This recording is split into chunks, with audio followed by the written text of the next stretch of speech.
Strategy, technology, demos, and stories from Adobe Consulting. This is the Experience Lab podcast. And here we are. Welcome back to the Experience Lab. I'm Chris Stolz from Adobe. Today, we're going to talk about why so many platform migrations fail. And it's not because the tech is bad, but it's treated like an IT project instead of a business transformation or a marketing transformation project. And the key message here for you is how you're going to use it defines how I'm going to design it. So I'm going to start by talking about a common trap, and that is the lift and shift. What typically happens is a company will move to a new platform. They'll replicate all of the old processes and data structures, and they'll treat it like for like as opposed to a fresh start. But the reality is that these are two different platforms. They store data in a different way. They have different features. You may use things in different combinations in different ways, et cetera, et cetera. And so a lift and shift, unless it's moving from the same platform to the same platform, perhaps on a different data center or something, a lift and shift doesn't work, I would say 95% of the time. And so the result is that you're going to end up with a ton of inefficiencies, the same problems, but now they're more expensive because they're on software that you just purchased. And so if you're not rethinking your use cases, you're really not upgrading. You're just migrating baggage from one old solution to the other. And so what do? Well, you've heard us say this a million times on this podcast, and that is to let the use case or customer experience drive the design. Whether you're coming from an established CDP over to a new CDP or not, actually doesn't matter.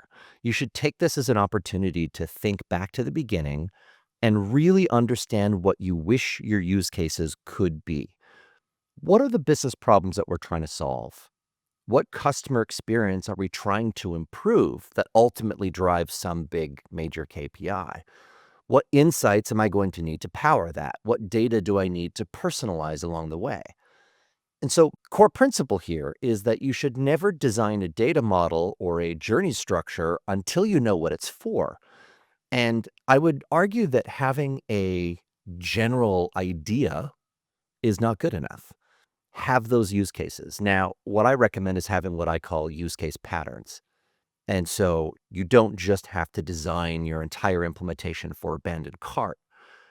What you want to do is take a half a step back and consider that an analytics triggered experience.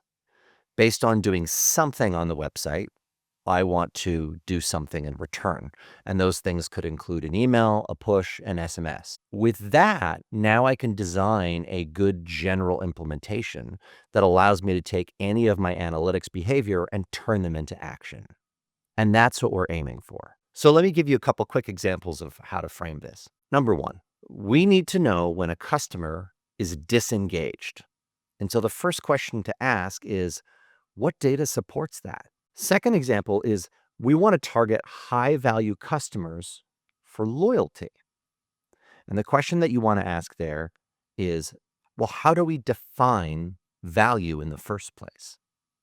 So just a couple ideas. Write down some of those wants and needs and wishes, and then ask the questions that you need to ask to get to them. Let's talk about data modeling for a minute. The first principle I want you to take away is that you don't want to bring in everything. You only want to bring in what truly matters. And when you're getting into the Adobe CDP ecosystem in particular, I'll encourage you not to bring in data that's been aggregated unless there's a really good reason for it to make it easier and faster and better. Rather, think of it like a recipe. Don't bring in a cheesecake. Bring in a couple breaks of cheese, butter, sugar, etc., whatever the ingredients are. Think of it in terms of ingredients or building blocks that you can put together to build the audience that you want, the journey that you want, etc. If you think of it as building blocks rather than completed elements, you won't back yourself into a corner with specific use cases that can never change. The question we want to ask is, will this data actually power a decision or a customer moment. The use cases should ultimately shape the data model and not the other way around. You'd be surprised how often I've seen a completed data model and full implementation spec without use cases. And then ultimately, when we come around to what the use cases are, we realize we've missed something or we've designed ourselves into the completely wrong pattern here. You're not building a museum of historical data. What you're building is a system for action. A customer data platform or any marketing platform is ultimately for the marketers to talk to your customers. It is not an engine for IT to play with and fill with data. We have to think of it from the action perspective. I think of it like this. It's like putting gas in a car. Putting data into a solution is like putting the gas in. But that's only the beginning of the journey. The rest of the journey, everything that the driver has to do, in this case, the marketer is my driver, is drive the car. We have to have turn signals so we know where we're going. We have to have a windshield wiper so we can see in the rain. We want comfortable seats. We want air conditioning. We need some tunes, etc. It's the experience and the journey that matters. And the gas in the car is really, really important. Without it, we can't go anywhere. But we can't design the car for the gas. We have to design the car for the rest of the experience too. So what happens if we ignore this approach? Well, if you're talking about CDP, you've got some real risks.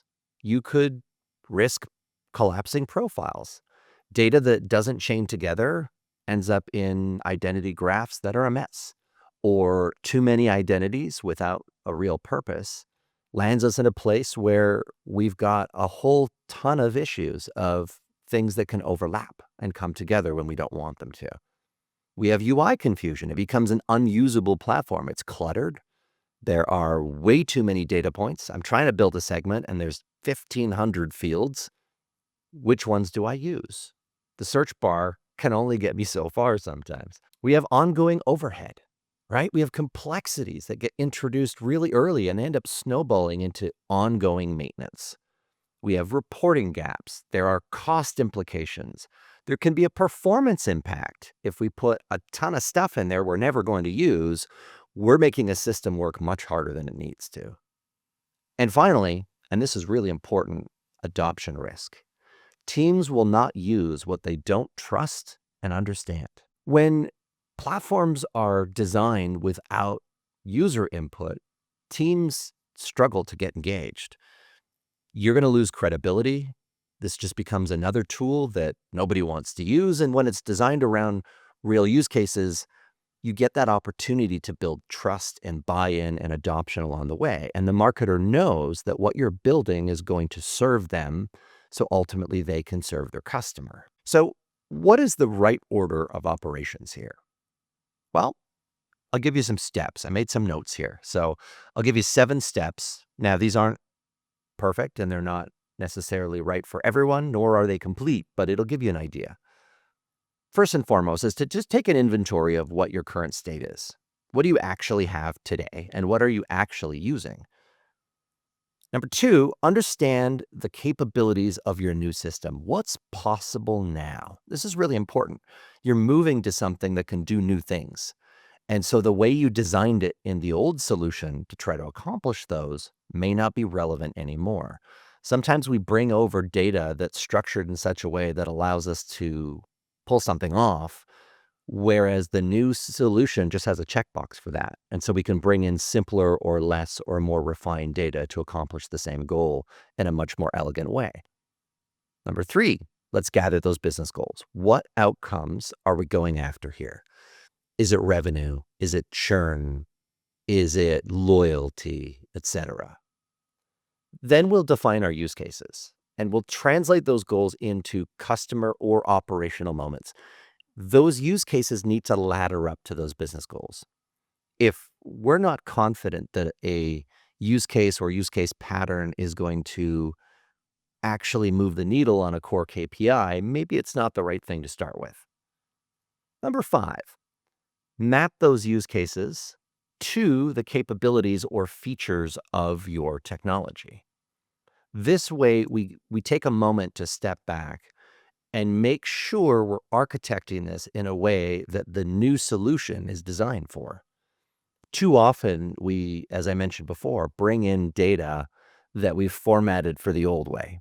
And we need to map those use cases to the new way of doing things. Number 6, now we're going to build our data model accordingly. So this is the point where we're going to start designing that data model. We should not be designing anything until this point. Don't design that data model way back when you understood the system's capabilities.